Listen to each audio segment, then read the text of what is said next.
Mihuot ang dagan sa trapiko sa Cebu South Coastal Road pa southbound, sugod pasado alas 4 kagahapon hangtod na sa alas 8 sa gabi. Tungod kini sa pagkaabirya sa truck sa tunga sa daan, haduol sa Uldog Junction, Barangay Kansuhong sa Talisay. Matud sa City Toda nga natangtang ang duha ka mga ligid sa maong truck samtang nagbiyahe kini. Maayo na lang nga wa kini makaigo sa laing mga nangagi. Humana sa peak hours nakuha ang maong truck. Samtang mibabag sa karsada sa Natalio Bacalso Avenue sa Barangay Lawaan 1 Talisay, kining usa ka fuel tank human kini matagak sa truck nga gikargahan pasado alas 2 kaganihang kadlawon.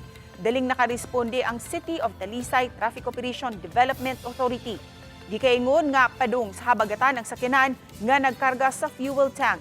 Apan nasangit kini sa Skywalk, hinungdan nga mitagak kini sa gikargahan nga flatbed truck. Maayo na lang kay walay laing motorista ang naigo sa pagkatagak.